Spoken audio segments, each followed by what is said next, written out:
अगर नाथ देखोगे अवगुण हमारे, अगर नाथ देखोगे अवगुण हमारे, तो हम कैसे भाव से लगेंगे किनारे। अगर नाथ देखोगे अवगुण हमारे, अगर नाथ देखोगे अवगुण हमारे। जय श्री हरि। ओम नमो भगवते वासुदेवाय नमः। आज की वीडियो के माध्यम से हम पूर्णिमा की व्रत कथा आपके सामने प्रस्तुत करने जा रहे हैं। उम्मीद करती हूँ कथा का पूरा फल लेने के लिए आप कथा को शुरू से लेकर अंत तक जरूर श्रवण करेंगे, क्योंकि कथा का पूरा फल हमें कथा को पूरा सुनने से ही मिलता है। आधा अधूरा छोड़ने से हम सिर्फ पाप के भागीदार बनते हैं। तो चलिए आज की इस कथा को हम शुरू करते हैं। ओम नमो भगवते वासुदेवाय नमः। ऋषियों ने सूत जी से पूछा, महामुने, किस व्रत या तप से अभीष्ट फल की प्राप्ति होती है? हम सुनना चाहते हैं, कृपया बताइए। सूत जी बोले, देवऋषि नारद ने यही बात भगवान कमलकांत से पूछी थी। उन्होंने जो उसका उत्तर दिया था उसी को आप सुनिए। एक दिन दूसरों पर अनुग्रह करने वाले योगी नारद जी विविध लोकों में घूमते हुए मृत्यु लोक में आए। उन्होंने देखा यहाँ के सभी मनुष्य भांति भांति के दुखों से पीड़ित हैं और अपने अपने क्रम के फलस्वरूप विविध योनियों में जन्म लेकर कलेश पा रहे हैं। ये सोचने लगे किस उपाय से इनका दुख निश्चित रूप से दूर हो सकता है। मन ही मन इस प्रकार सोचकर वे विष्णु लोक में गए और वहां जाकर उन्होंने शंख चक्र गदा पद्मधारी वनमाला से विभूषित शुक्ल वर्ण चतुर्भुज देव देवेश्वर भगवान नारायण को देखकर कुछ कहना चाहा। नारद जी बोले, आप मन और वाणी से अतीत अनंत शक्ति हैं, आदि मध्य और अंत से रहित है, निर्गुण है, गुणात्मा है, सबके आदिभूत है और भक्तों के दुखों का नाश करने वाले हैं। आपको नमस्कार है। भगवान विष्णु ने नारद का स्तवन सुनकर उत्तर दिया। भगवान बोले, हे महाभाग, तुम किस लिए यहाँ आए हो? तुम्हारे मन में क्या अभिलाषा है? बताओ, मैं तुम्हारी सब बातों का उत्तर दूंगा। नारद जी बोले, मृत्यु लोक में मनुष्य पाप क्रमवश विविध योनियों में जन्म लेकर नाना प्रकार से कलेश पा रहे हैं और अपने अपने पापों का फल भोग रहे हैं। हे नाथ, उनके वे सारे कलेश सहज में ही कैसे दूर हो सकते हैं? यदि मुझ पर आपकी कृपा हो तो वे उपाय बताइए, उसी को सुनने की मेरी इच्छा है। श्री भगवान ने कहा, वत्स, लोगों के प्रति अनुग्रह कामी होकर तुमने बहुत ही अच्छी बात पूछी है। जिसके करने से मनुष्य मोह से मुक्त होता है, वे मैं तुमसे कह रहा हूँ। हे नारद, सुनो। एक अत्यंत पवित्र व्रत है जो स्वर्ग या पृथ्वी पर अति दुर्लभ है। मैं स्नेहवश, हे विप्र, आज उसी को प्रकट कर रहा हूँ। इस व्रत का नाम सत्यनारायण व्रत है। इसको भली भांति विधान पूर्वक बतलाता हूँ। इस व्रत का सम्यक रूप से अनुष्ठान किए जाने पर इस लोक में सुख भोग कर मनुष्य परलोक में मोक्ष को प्राप्त करता है। भगवान की इस बात को सुनकर नारद जी ने फिर कहा, इस व्रत का क्या फल है? इसकी क्या विधि है और किसने ये व्रत किया था तथा कब किया था? ये सब विस्तार पूर्वक बतलाइए। श्री भगवान बोले, इस व्रत से दुख शोक आदि का नाश होता है, धन धान्य की वृद्धि होती है और ये व्रत सौभाग्य, संतति तथा सर्वत्र विजय प्रदान करता है। मनुष्य भक्ति श्रद्धा के साथ जिस किसी दिन ये व्रत कर सकता है, परंतु सत्यनारायण देव निशामुख अर्थात संध्या के समय पूजे जाने पर संतुष्ट होते हैं। धर्मपरायण मनुष्य ब्राह्मण और बंधु बांधवों के साथ ये व्रत करे, भक्ति के द्वारा भोग लगाए। भोग उत्तम पदार्थों का होना चाहिए। भोग सवा के हिसाब से, जैसे सवा छटा, सवा पाव, सवा सेर आदि होना चाहिए। केला, घी, दूध, गेहूं, गेहूं का आटा ना मिलने पर चावल का आटा और चीनी अथवा गुड़ का भोग लगाना चाहिए। ये सभी चीजें परिणाम में सवा के हिसाब से होनी चाहिए और सबको एकत्रित कर निवेदन करना चाहिए। तदंतर घर के लोगों के साथ कथा सुनकर ब्राह्मणों को दक्षिणा देनी चाहिए। इसके बाद ब्राह्मणों को प्रसाद खिलाकर अपने बंधु बांधवों के साथ भक्ति पूर्वक स्वयं प्रसाद ग्रहण करना चाहिए और भगवान के सामने प्रेम परवश होकर नाचना और गाना चाहिए। इसके बाद स्तुति करके सत्यनारायण भगवान का स्मरण करते हुए घर जाना चाहिए। इस प्रकार करने पर मनुष्य को निश्चय ही मनोवांछित फल प्राप्त होगा। विशेषकर इस कलयुग में तो सत्यनारायण व्रत के अतिरिक्त पृथ्वी पर अभीष्ट सिद्धि का और कोई उपाय है ही नहीं। पूर्व काल में एक ब्राह्मण इस व्रत को करके कृत्य हो गए थे। अब उनकी कथा कहता हूँ।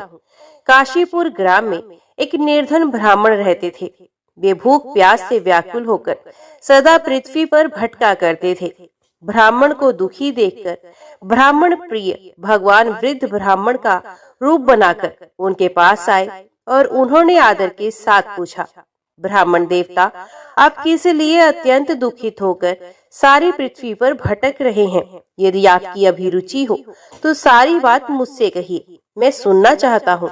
ब्राह्मण ने कहा, मैं बड़ा ही गरीब हूँ और भीख मांगने के लिए ही इस प्रकार भटकता रहता हूँ। आप कोई उपाय जानते हो तो हे प्रभु कृपा पूर्वक मुझे बताइए। वृद्ध ब्राह्मण ने कहा, सत्यनारायण विष्णु भगवान मन चाहा फल देते हैं।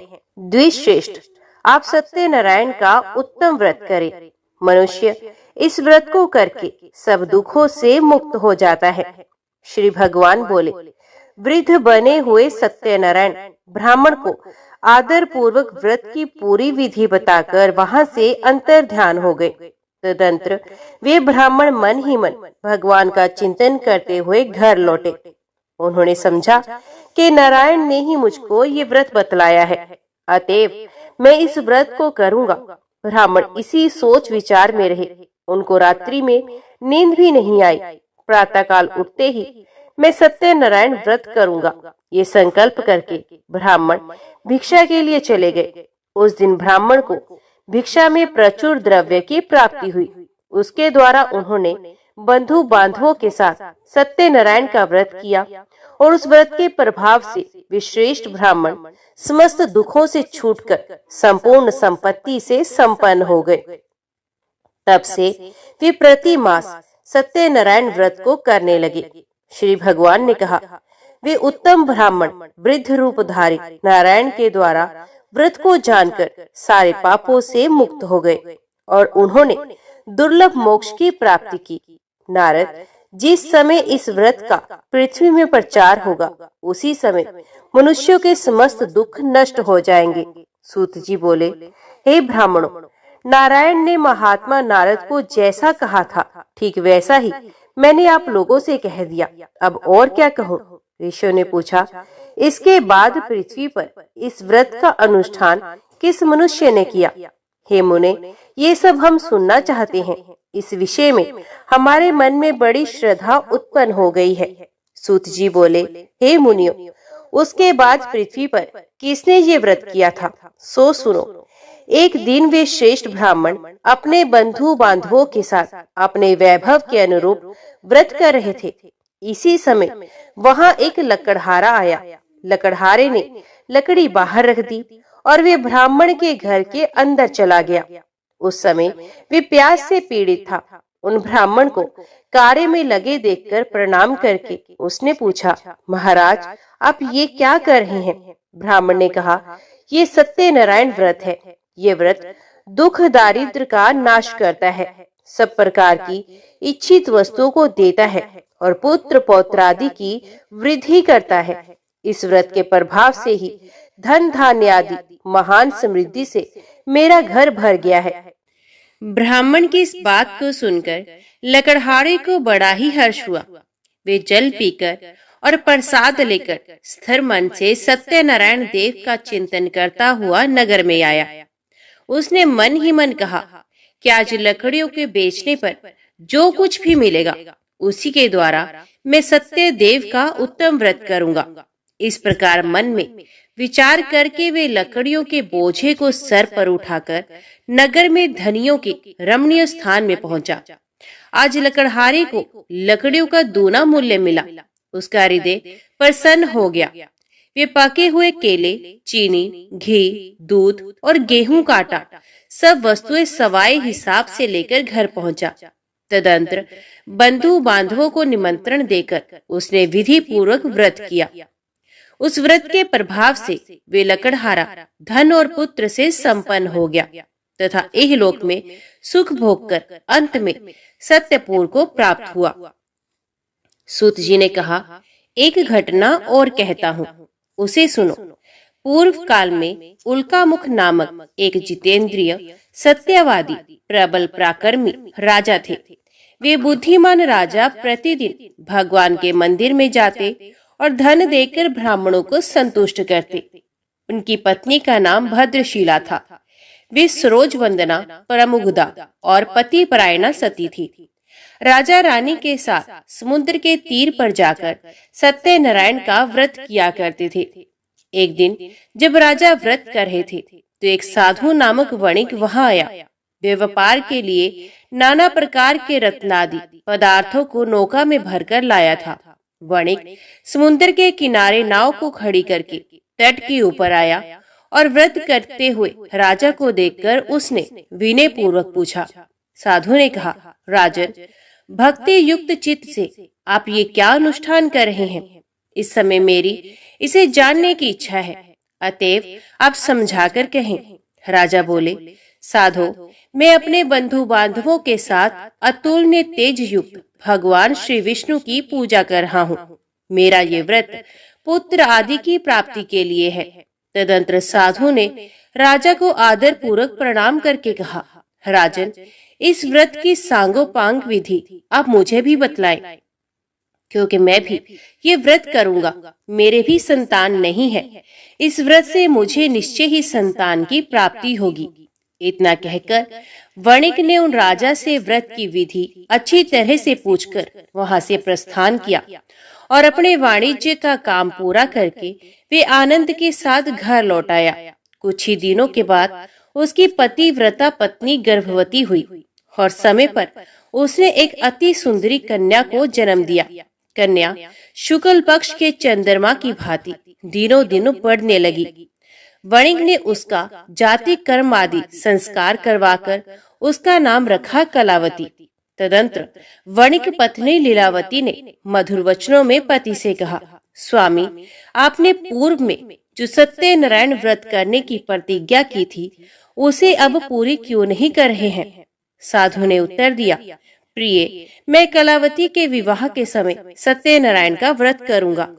पत्नी को इस प्रकार आश्वासन देकर साधु वणिक समुद्र के तट की ओर चला गया। इधर पिता के घर में कलावती बढ़ने लगी। इसके बाद धर्म के जानने वाले पिता ने जब अपनी पुत्री को विवाह के योग्य देखा तब अपने बंधु बांधवों से परामर्श करके साधु ने वर ढूंढने के लिए दूत को भेजा।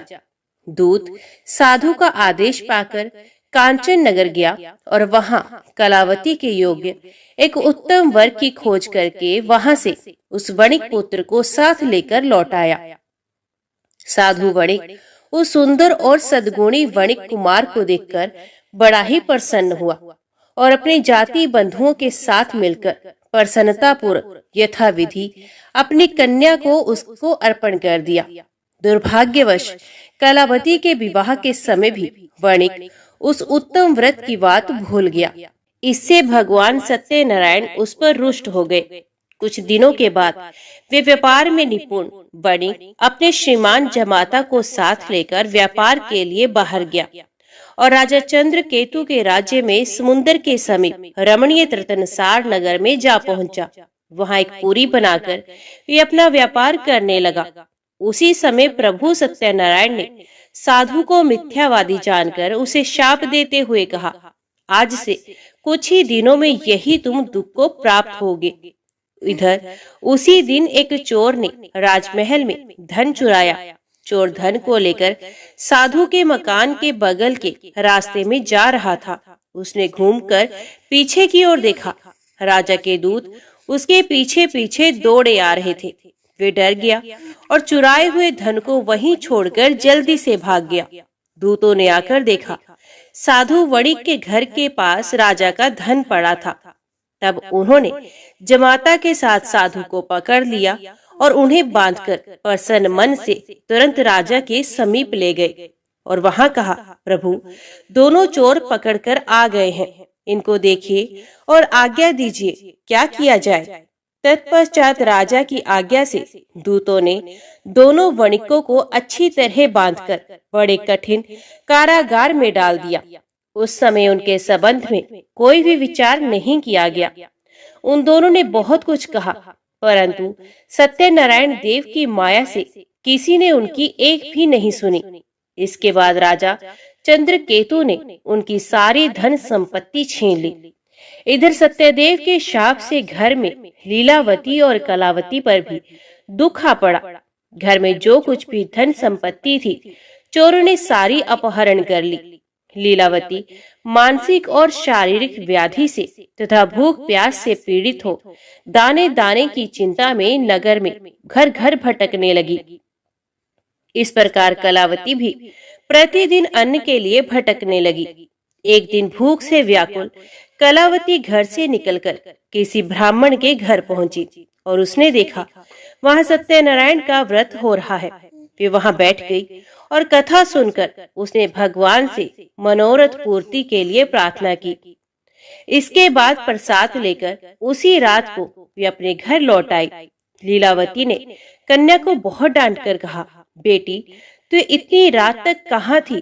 तेरे मन में क्या है? कलावती ने उत्तर दिया, माता, ब्राह्मण के घर सत्यनारायण भगवान का व्रत था, मैं उसी को देख रही थी। सत्यनारायण का व्रत मनोरथ पूर्ण करने वाला है। कन्या की ये बात सुनकर लीलावती व्रत करने को तैयार हुई और उस साध्वी साधु पत्नी ने अपने सुहृद बंधुओं के साथ सत्यनारायण व्रत किया। मेरे स्वामी और जमाता शीघ्र घर लौटाए। सत्यनारायण देव से उसने बार बार इस वर के लिए प्रार्थना की और कहा, प्रभु, मेरे पति और दामाद का अपराध क्षमा कीजिए। वणिक पत्नी के व्रत के प्रभाव से प्रभु सत्यनारायण प्रसन्न हुए और उन्होंने श्रेष्ठ राजा चंद्रकेतु को स्वप्न में दर्शन देकर कहा, राजन, सवेरा होते ही दोनों वणिकों को छोड़ देना और उनका जो धन छीना है उसे दुगुना करके देना, नहीं तो मैं राज्य, धन और पुत्र के साथ तुम्हारा विनाश कर दूंगा। राजा को इतना कहकर प्रभु अंतर्ध्यान हो गए। प्रातःकाल होते ही राजा सभा में गए और स्वजनों के साथ वहां बैठकर उन्होंने दूतों को आज्ञा दी कि अभी जाकर दोनों बंदी महाजनों को तुरंत कैद से छोड़ दो। राजा की आज्ञा पाकर दूतों ने दोनों महाजनों को मुक्त कर दिया और उन्हें साथ लेकर विनय पूर्वक राजा से कहा, दोनों वणिकों की हथकड़ी बेड़ी खोलकर हम उन्हें यहाँ ले आए हैं।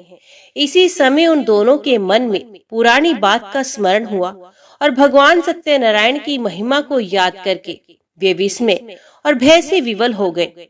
उन्होंने राजा चंद्रकेतु को प्रणाम किया। राजा ने भी उनको देखकर आदर पूर्वक कहा, देवात्य, तुम्हें ये महान कष्ट भोगना पड़ा, अब तुम्हें कोई भय नहीं, तुम मुक्त हो, अब अपने घर जाओ। तदंतर श्रीमान राजा चंद्रकेतु सोने और रत्नों से बने हुए गहनों के द्वारा दोनों वणिकों को अलंकृत किया। बड़ी मीठी वाणी से उनको अति सुख पहुंचाया और छीने हुए धन से दूना धन देकर उनसे कहा, साधो, अपने घर जाओ। साधु ने राजा को प्रणाम करके कहा, आपकी कृपा से ही मैं घर जाने में समर्थ हो सका हूँ। उस समय साधु ने मंगलाचार करते हुए यात्रा की, ब्राह्मणों को धन का दान किया और अपने नगर की ओर दोनों चले गए। कुछ ही दूर आगे बढ़ने पर प्रभु सत्यनारायण ने दंडी के वेश में आकर उनसे पूछा, बताओ तो तुम्हारी नाव में क्या है? तुम महाजन ने प्रमत्त से होकर बड़ी अवहेलना के साथ हंसी उड़ाते हुए कहा, दंडी, क्यों पूछ रहे हो? तुम्हें रुपए चाहिए क्या? मेरी नाव में तो लता पत्र भरे पड़े हैं। दंडी के वेश में आए हुए सत्यनारायण भगवान ने साधु के निष्ठुर वचन सुनकर कहा, तुम्हारे वचन सत्य हो। और ये कहकर वे तुरंत वहां से चल दिए। दंडी के कुछ दूर चले जाने पर साधु भी समुद्र के किनारे पहुंचा और नित्य क्रियादि करके नाव पर गया तो देखा नाव में लता पत्र भरे पड़े हैं। ये देखकर उसे बड़ा ही विस्मय हुआ और वे मूर्छित होकर पृथ्वी पर गिर पड़ा। थोड़ी देर के बाद चेत होने पर वे बड़ी चिंता में डूब गया।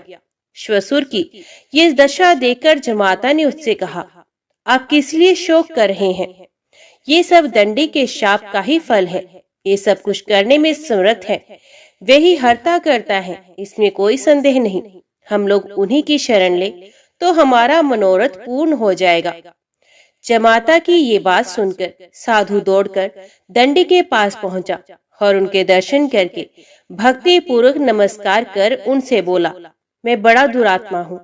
आपकी माया से मुग्ध होकर मैंने जो कुछ कह दिया है उसके लिए क्षमा करें। मैंने आपके सामने दुष्ट वाक्यों का प्रयोग किया है। हे नाथ, मुझे इसके लिए क्षमा करें। क्षमा ही साधुओं का धन है। साधु तो दूसरे का उपकार करने में ही लगे रहते हैं। यूं कहकर शोक विकल वणिक बार बार प्रणाम करने लगा और रोने लगा। साधु वणिक को विलाप करते देखकर दंडी ने कहा, रो मत, मेरी बात सुनो। दुर्मते, तुम मेरा अपमान करके मेरी पूजा से विमुख हो गए थे। उसी के फल स्वरूप बार बार दुख को प्राप्त होते हो। भगवान के इस प्रकार के वचनों को सुनकर साधु ने भगवान की स्तुति की और साधु बोला, प्रभु, ब्रह्मादि स्वर्गवासी देवता आपकी माया से मोहित होकर आपके आश्रयमय रूप और गुणों के नहीं जान पाते। मैं भी आपकी माया से मुग्ध हूँ, अतएव आपको कैसे जान सकूंगा? आप प्रसन्न हो, मैं अपने वैभव के अनुसार आपकी पूजा करूंगा।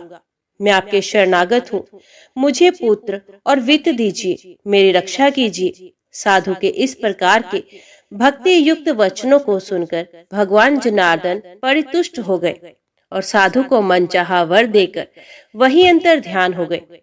तदंतर साधु ने नाव पर चढ़कर देखा, नाव रत्नादि से भरी पड़ी थी। सत्यदेव की दया से मुझे वांछित फल मिल गया है। यूं कहकर साधु ने अपने मित्रों के साथ विधिवत सत्यनारायण की पूजा की और बड़े हर्ष के साथ यात्रा आरंभ की। नौका बड़े वेग से चलने लगी। दोनों अपने देश में पहुंचे। साधु ने जमाता से कहा, वत्स, वे देखो मेरी पूरी दिखाई दे रही है। तत्पश्चात साधु ने अपने धन के रखवाले दूत को नगर में भेजा। दूत ने साधु की पत्नी लीलावती के समीप जाकर हाथ जोड़कर प्रणाम करते हुए कहा, आपके पति देव नाना प्रकार के धन रत्नों के साथ अपने जमाता और सुहृद मित्रों से घिरे हुए आ रहे हैं। साध्वी वणिक पत्नी दूत के मुख से स्वामी और जमाता के आने का समाचार सुनकर बड़ी हर्षित हुई और सत्यदेव की पूजा करके उनसे अपनी लड़की से कहा, मैं पति की अगवानी के लिए जाऊंगी, तुम भी तुरंत मेरे साथ चलो। माता की बात सुनकर कलावती ने सत्यनारायण का व्रत किया, परंतु प्रसाद लिए बिना ही वे पति के सामने चल पड़ी। इससे सत्यनारायण देव रुष्ट हो गए। धन रतन और जवाई को लेकर नौका जल में अदृश्य हो गई। कलावती ने जब पति को नहीं देखा तब वे शोक से अत्यंत व्याकुल होकर रोती हुई जमीन पर गिर पड़ी। वे अपने पति और नाव के ना मिलने पर, ना दिखने पर अत्यंत शोकातुर थी। कन्या की इस दशा को देखकर साधु बहुत डर गया। उसने सोचा, ये क्या आश्चर्य हो गया। नाव खेने वाले भी बड़ी चिंता करने लगे। ये सब देखकर पतिव्रता लीलावती अत्यंत दुख से विवल होकर विलाप करती हुई स्वामी से बोली, मैंने अभी जुआई को देखा था, क्षण मात्र में ही नौका के साथ जमाता अदृश्य हो गए। अब वे कहीं नहीं दिख रहे हैं। पता नहीं किस देवता ने उन्हें इस प्रकार हरण कर लिया। आप क्या भगवान सत्यदेव के प्रभाव को नहीं जानते? लीलावती इस प्रकार कहकर विलाप करने लगी। उसी के साथ सारे बंधु बांधव भी रोने लगे। लीलावती अपनी कन्या को गोद में लेकर रुदन करने लगी। कन्या कलावती ने स्वामी को डूबा हुआ जानकर दुखित हृदय से पति की पादुका को लेकर सती होने का निश्चय किया। धर्म को जानने वाला साधु वणिक कन्या की ये स्थिति देखकर अपनी पत्नी के साथ शोक से अत्यंत व्याकुल हो उठा और उसने मन ही मन सोचा, निश्चय ही सत्यदेव की माया के द्वारा ही मेरे जमाता हरे गए हैं। मैं अपने वैभव के अनुसार भगवान सत्यनारायण की पूजा करूंगा। साधु ने वहां सब लोगों को बुलाकर ये बात कही और अपना मनोरथ व्यक्त करते हुए पृथ्वी पर दंड की भांति पड़कर वे बार बार भगवान सत्यदेव को प्रणाम करने लगा। इससे सत्यदेव प्रसन्न हो गए। उन्होंने आकाश से ही साधु के प्रति कहा, साधु, तुम्हारी कन्या मेरे भोग का तिरस्कार करके पति को देखने के लिए आ गई, इसलिए इसका पति अदृश्य हो गया। अब वे घर जाए, प्रसाद लेकर लौट कर आए, तब अवश्य ही उसे स्वामी का सुख प्राप्त होगा, इसमें कोई संदेह नहीं। वणिक नंदनी कलावती ने गगन मंडल में ये प्राण दान करने वाली वाणी सुनी और सुनकर वे तुरंत ही वे घर चली गई। वहां जाकर उसने प्रसाद लिया। तदंतर जब वे घर लौट आई तब अपने पति को, नाव को और समस्त बंधुओं को देखकर अत्यंत सुखी हुई। उसने पिता से कहा, पिताजी आइए हम लोग घर चले, अब देर क्यों कर रहे हैं। कन्या की इस बात को सुनकर वणिक प्रसन्न हो गया और विधि विधान के साथ भगवान सत्यनारायण की पूजा करके धन रतन और बंधुओं के साथ वे अपने घर पहुंचा। तदंतर प्रत्येक संक्रांति और पूर्णिमा को यथाविधि सत्यनारायण की पूजा करता हुआ वे इस लोक में सुखी होकर अंत में सत्यपुर को प्राप्त हो गया। सूत जी बोले, श्रेष्ठ मुनियों, एक उपाख्यान और सुनिए। पूर्व काल में वंशध्वज नामक एक प्रजा पालन में तत्पर राजा थे। उन्होंने सत्यदेव के प्रसाद का परित्याग किया था, इसलिए वे दुख को प्राप्त हुए। एक दिन राजा ने वन में जाकर विविध प्रकार के मृगों का शिकार किया। फिर जब विश्राम के लिए वे बरगद के वृक्ष के नीचे आए तब उन्होंने देखा ग्वाले लोग बड़े संतुष्ट मन से मित्रों को साथ लेकर भक्ति पूर्वक सत्यनारायण देव की पूजा कर रहे हैं। राजा ने सत्यनारायण की पूजा होती देखी, पर घमंड के कारण ना तो वे वहां गए और ना ही प्रणाम किया। ग्वाले राजा के पास प्रसाद रखाए और पूजा की जगह आकर प्रसाद लेकर अपने घरों को चले गए। राजा ने प्रसाद भी नहीं लिया, इसलिए वे बड़े दुख में पड़े। उनके 100 पुत्र थे, वे मरे गए। धन धान्य आदि समस्त संपत्ति नष्ट हो गई। तब उन्होंने सोचा, सत्यदेव ने ही मेरा सब कुछ नष्ट कर दिया है, इसलिए जिस स्थान पर ग्वाले पूजा कर रहे थे मैं वहां जाऊंगा। राजा ने मन ही मन ऐसा निश्चय किया और ग्वालों के पास जाकर उनके साथ भक्ति श्रद्धा पूर्वक यथाविधि सत्यदेव की पूजा की। तब सत्यदेव की कृपा से वे धन पुत्र आदि से संपन्न हो गए और इस लोक में सुख भोग कर अंत में विष्णुपुर में जा पहुंचे।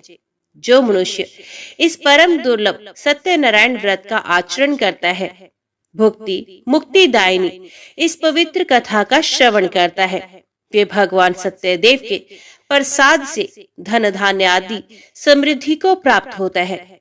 इसे दरिद्र धन पाता है, बंदी बंधन से छूट जाता है, भयभीत भय से छुटकारा पाता है और मनुष्य इस लोक में मनोवांछित फल को पाकर अंत में सत्यपुर में गमन करता है। ये सत्य है, इसमें कोई संदेह नहीं। सूत जी कहते हैं, ब्राह्मणों, आप लोगों को मैंने श्री सत्यनारायण व्रत सुनाया। इस व्रत का आचरण करके मनुष्य सारे दुखों से छूट जाता है। विशेष कलिकाल में सत्य पूजा महान फल देने वाली है। इन देव को कोई सत्यनारायण कहते हैं और कोई सत्यदेव कहते हैं। ये नाना रूप धारण करके सबके मनोरथ को प्रदान करते हैं। ये सनातन सत्यदेव कलयुग में सत्यव्रत के रूप में अवतीर्ण होंगे। श्रेष्ठ मुनियों, जो मनुष्य नित्य इसका पठन या श्रवण करता है, सत्यदेव के प्रसाद से उसके सारे पाप नष्ट हो जाते हैं। ओम नमो भगवते वासुदेवाय नमः। गंडकी के पवित्र तट पर एक गांव में भारद्वाज गोत्रीय भक्त शंकर पंडित का घर था। घर में श्री शालग्राम जी की पूजा थी। बड़े तड़के उठकर भक्त शंकर जी स्नान संध्या से निर्वृत्त हो ठाकुर जी की पूजा में बैठते। विधिवत पूजा करके भगवान का ध्यान करते हुए एक पहर तक एकासन से बैठे हुए षटक्षर मंत्र का जाप करते, फिर तर्पण करते और बलिवैश्य देव करके घर से बाहर निकलते। गांव के बाहर एक पुराने पीपल के पेड़ के नीचे शिवालय था। शंकर जी सीधे वहां जाकर शिव जी का पूजन करते। शंकर जी अनन्य राम भक्त थे, परंतु शिव और राम में वे भेद नहीं मानते थे, बल्कि शिव पूजा के बिना उनकी राम पूजा अपूर्ण ही रह जाती थी। फिर घर लौटकर भोजन करते और ठीक समय पर पाठशाला पहुंच जाते। गांव में संस्कृत की एक पाठशाला थी। गांव के ठाकुर जगपाल बड़े धार्मिक थे। उन्होंने ही इस पाठशाला की स्थापना की थी। 10 विद्यार्थियों के भोजन का प्रबंध था। 15 दिन का सीधा प्रत्येक अमावस्या और पूर्णिमा को ठाकुर के घर से आ जाता। जगपाल जी के मरने के बाद उनके लड़के कुशपाल गांव के ठाकुर हुए। ये स्वभाव से अश्रद्धालु थे, विलासी भी थे, परंतु पिता की स्थापित की हुई पाठशाला को उठाने की इनकी हिम्मत नहीं होती थी। छोटे भाइयों का, गांव के लोगों का और खास करके बूढ़ी माता का डर था। जगपाल जी के जमाने में शंकर शर्मा जी का जो आदर था वे तो अब नहीं रहा, परंतु उनके काम में कोई दखल भी नहीं देता था। 7 रुपए मासिक और रोज एक सीधा उन्हें मिल जाता था। सदा के नियम अनुसार शाम को संध्या करने के समय से 1 घंटा पहले शंकर जी पाठशाला से चल देते और गांव के बाहर तालाब पर जाकर शौच स्नान संध्या और शिव पूजन करते। रात परे घर लौटते। उनके सारे काम घड़ी के कांटे की तरह नियमित होते। भक्त शंकर जी बड़े ही विश्वासी, सदाचारी, सात्विक प्रकृति के संतोषी ब्राह्मण थे। वे झूठ बोलना और दंभ करना नहीं जानते थे। खुशामद करने की कलुषित कला से भी सर्वथा अनभिज्ञ थे। सरल और स्पष्ट भाषी थे, नियमित कार्य और भगवान का भजन यही उनका दिन भर का काम था। पत्नी रमाबाई भी बड़ी साध्वी थी। एक पुत्र था जो गांव से दूर एक शहर में पंडिताई का काम करता था। वे भी बड़ा साधु स्वभाव था। माता जीवित रही तब तक तो कुछ संकोच था। उसके मरने पर कुशलपाल ने स्वतंत्र होकर विलासिता में अपने हिस्से का सब धन फूंक डाला। अब उसकी गीध दृष्टि भाइयों के धन पर थी।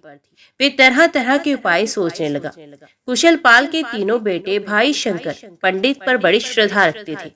शंकर पंडित बिना काम कभी किसी के घर नहीं जाते थे, परंतु पिता के द्वारा विशेष रूप से आदर पाए हुए शंकर पर उन लोगों का बड़ा विश्वास था। इसका एक कारण ये भी था कि जगपाल मरते समय कह गए थे कि शंकर पंडित जैसे महात्मा अपने गांव में और कोई नहीं है। इनकी भक्ति करना और इन्हें मुझसे बढ़कर समझना। कुशलपाल को छोड़कर शेष तीनों भाई पिता के इन वचनों को भूले नहीं थे। कुशलपाल ने एक जाल सोचा। उसने पिता के नाम से एक झूठा दस्तावेज बनाया। बड़ी खूबी से उस पर जगपाल के हस्ताक्षर भी बना लिए। पिता के हस्ताक्षरों की उसने ऐसी निपुणता से नकल की कि देखने वालों में किसी को भी ये संदेह नहीं हो सकता था कि ये हस्ताक्षर जगपाल का नहीं है।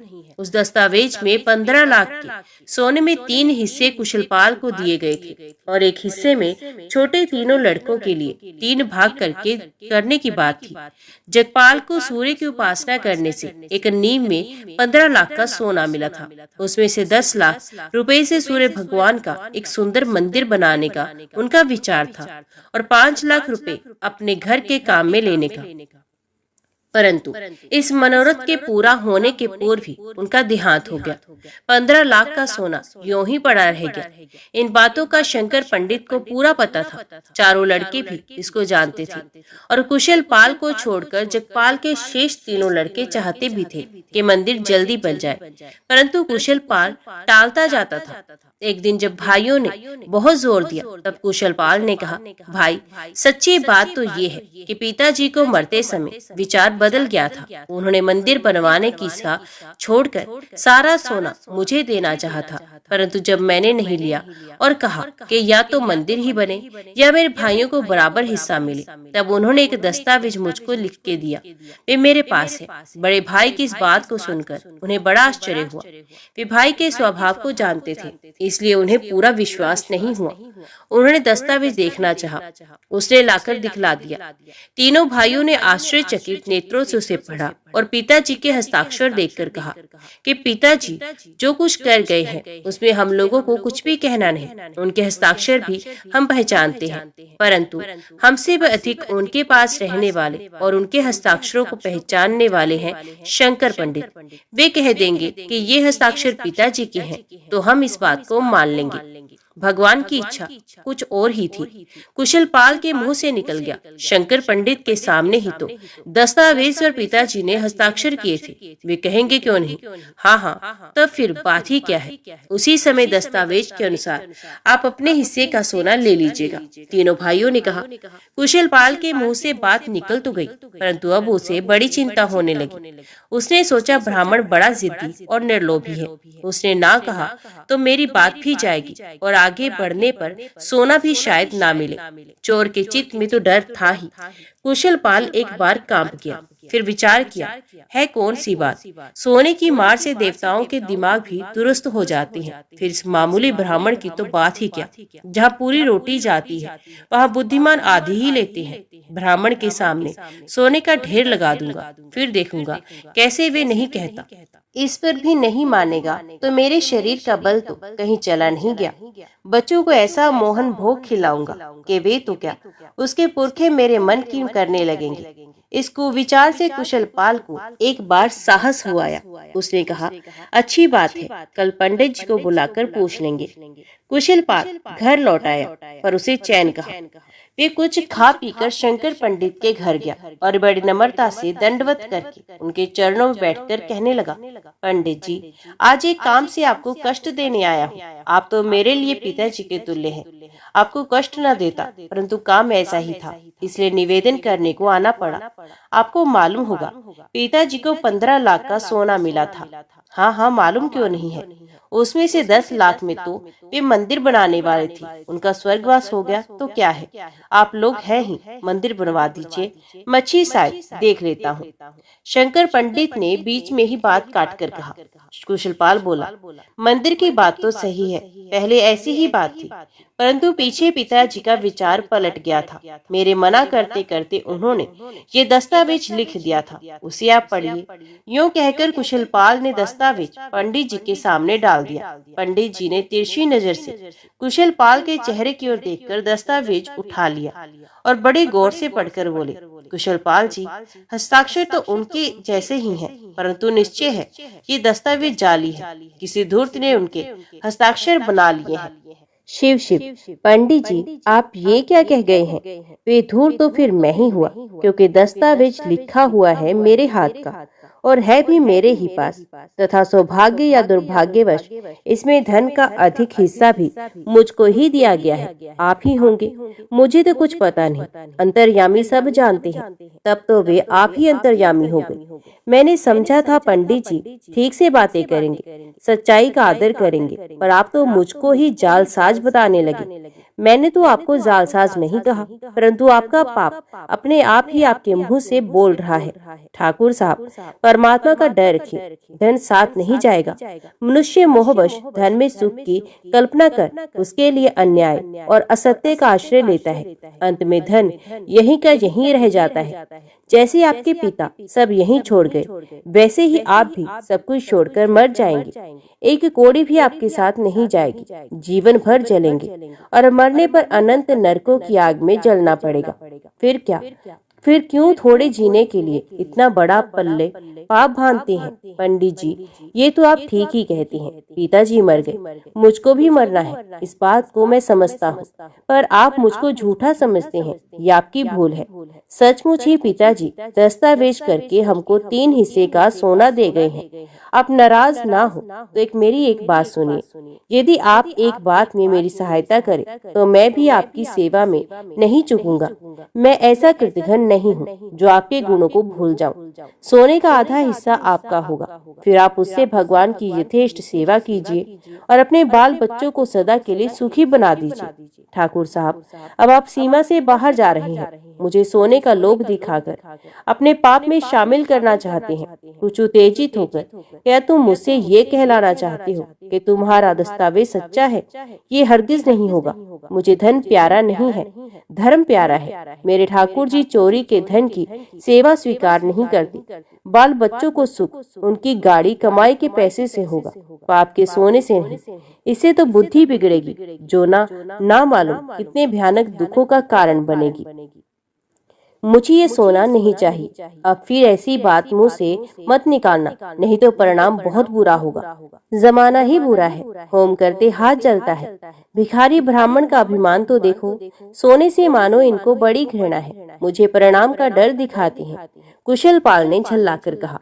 कुशल पाल, मैं भिखारी हूँ पर तुम्हारी तरह बेईमान नहीं हूँ। मेरे घर में सोना नहीं है पर मैंने सोने के लिए ईमान कभी नहीं खोया।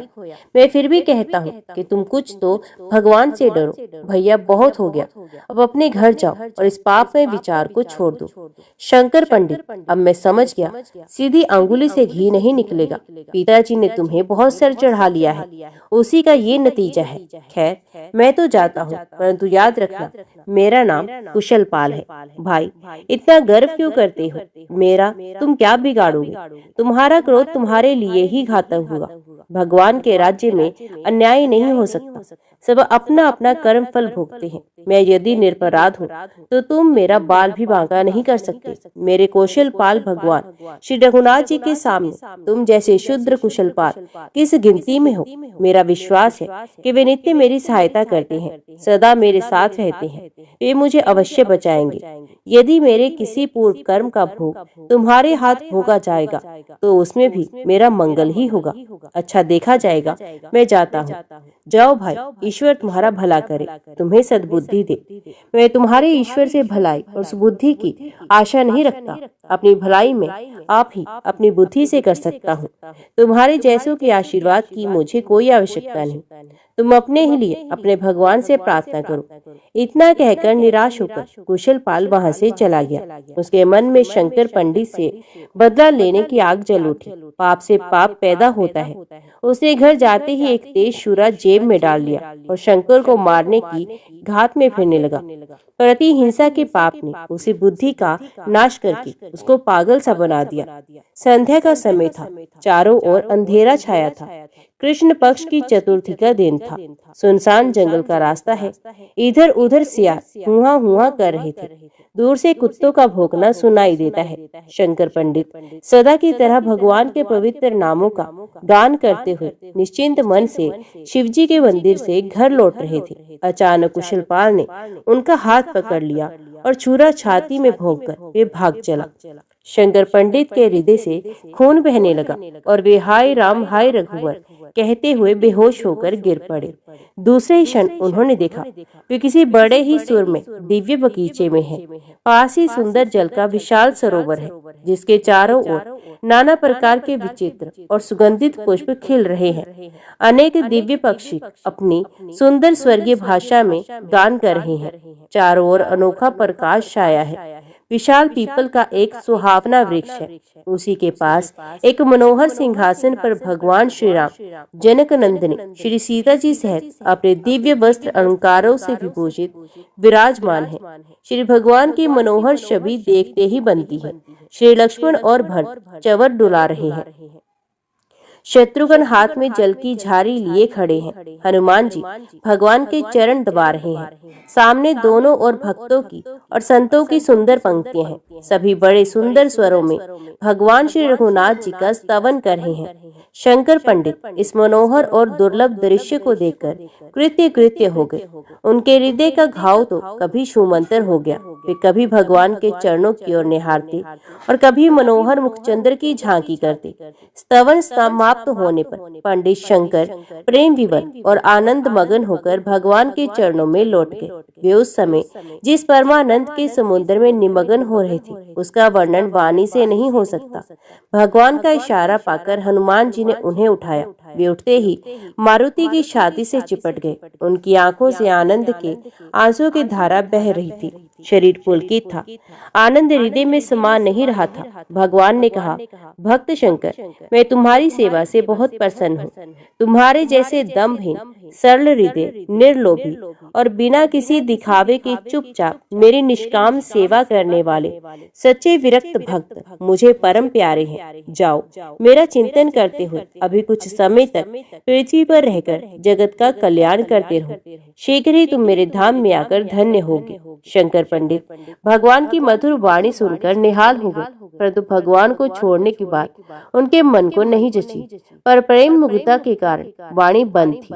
वे कुछ भी बोल नहीं सके। हाँ, आंखों के गरम गरम आंसू अवश्य ही ये बता रहे थे कि वे भगवान के चरणों को छोड़ना नहीं चाहते। भगवान ने फिर कहा, तुम चिंता मत करो, मेरा आदेश मानकर जगत का कल्याण करो।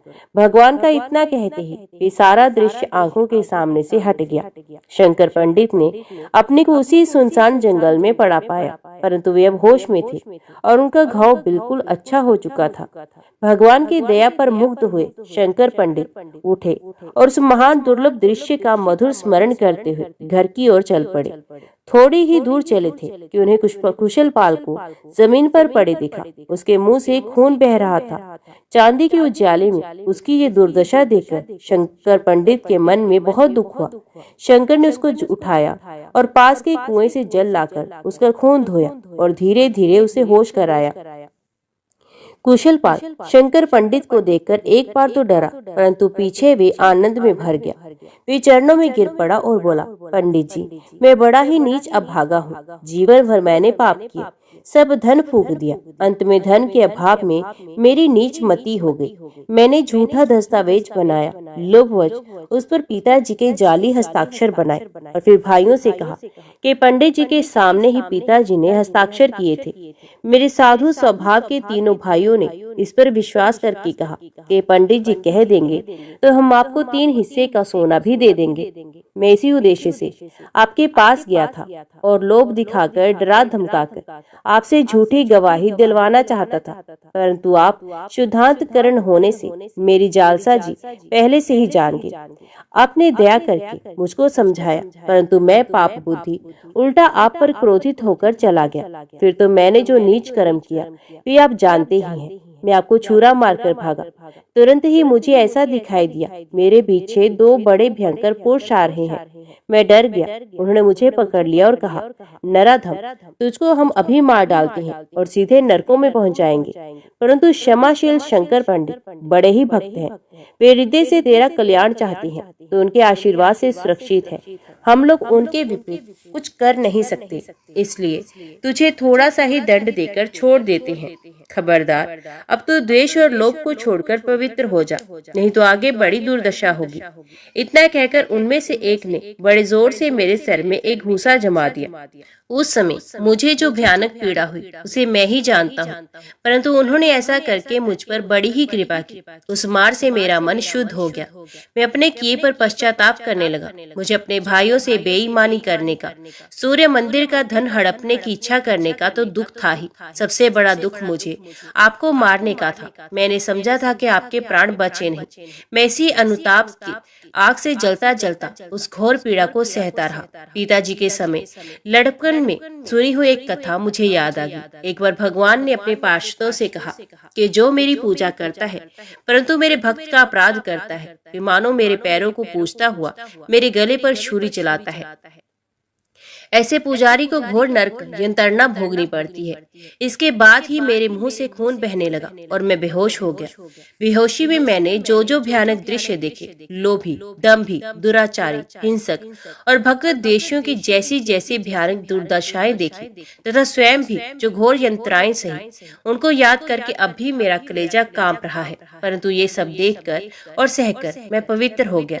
मैं अब आपकी कृपा से होश में हूँ और मेरी सारी पीड़ा मिट गई गई है। आपकी कृपा से भगवान का ये परम अनुग्रह मुझे प्राप्त हुआ। अभी आपको स्वस्थ देखकर तो मेरे हृदय में आनंद समान ही रहा। बतलाइए, आपके प्राण कैसे बचे?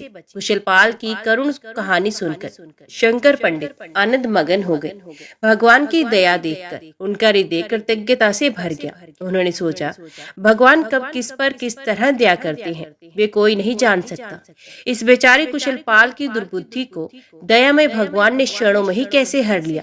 दुख की तो बात इतनी ही है कि मेरे कारण इसको इतनी पीड़ा सहनी पड़ी। यो सोचते हुए शंकर पंडित ने कहा, भाई कुशलपाल, मेरे अपराध को क्षमा करना। मेरे कारण तुम्हें बड़ी सांसद सहनी पड़ी। अब तुम्हारा हृदय पवित्र हो गया। ये भगवान ने तुम पर बड़ी कृपा की। मैं तो तुम्हारा बड़ा ही उपकार मानता हूँ।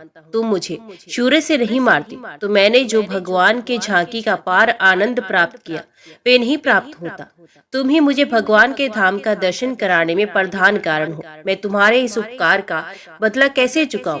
इतना कहकर शंकर पंडित गदगद होकर रोने लगे। कुशलपाल पुण्य चरणों में गिर पड़ा और उनकी चरण धूलि को मस्तक पर चढ़ाकर बोला, भगवान आप धन्य है। मैं से हृदयवान पुरुष के चरणों में गिर पड़ा हूँ, इसलिए मैं भी आज धन्य हो गया। पर आप मुझ पामर से क्षमा चाहते हैं और मेरा उपकार मानते हैं, यह आपकी तो परम साधुता है। परंतु मैं नीच इन शब्दों को सुन रहा हूँ। मेरी कितनी अधमता है। पृथ्वी भी नहीं फट जाती कि मैं उसमें समा जाता। मुझ पर वज्रपात नहीं हो जाता। भगवान, मैं महापापी नीच नारकी जीव हूँ। आप कृपा कर मुझे अपनाइए, अपना शिष्य बनाइए। यो कहकर कुशलपाल बड़े जोर जोर से पुकार पुकार कर रोने लगा। सच्चे पश्चाताप, भगवत कृपा और संत की शुभ भावना से उसका अंतकरण परम शुद्ध हो गया। शंकर पंडित ने उसे उठाकर हृदय से लगा लिया और सच्चा अधिकारी जानकर उसे भगवान राम का षडक्षर मंत्र देकर कृतार्थ किया। कहना नहीं होगा कि उसी क्षण से कुशलपाल का जीवन भी पलट गया। उसने सारा धन भाइयों को दे दिया। अपने उससे कुछ भी संपर्क नहीं रखा। भाइयों ने पिताजी की इच्छा अनुसार 10 लाख के सोने से मंदिर बनवा दिया और शेष 5 लाख भी धर्म कार्य में लगा दिया। कुशलपाल का जीवन भजन में हो गया और अंत में शंकर पंडित से वे भगवान के परम धाम साकेत लोक को पहुंचकर कृतार्थ हो गया। जय श्री राधे कृष्ण। ओम नमो भगवते वासुदेवाय नमः। आज की वीडियो में इतना ही। उम्मीद करती हूँ वीडियो आपको पसंद आई होगी। वीडियो पसंद आई हो तो वीडियो को लाइक और चैनल को सब्सक्राइब जरूर कीजिएगा। जय श्री हरि लिखकर कमेंट बॉक्स में अपनी हाजिरी और अपने सुझाव देना ना भूलेगा। तो मिलते हैं अगली कथा अगली वीडियो के साथ। तब तक के लिए देखते व सुनते रहिए। जय मां कंजक, जय माता दी।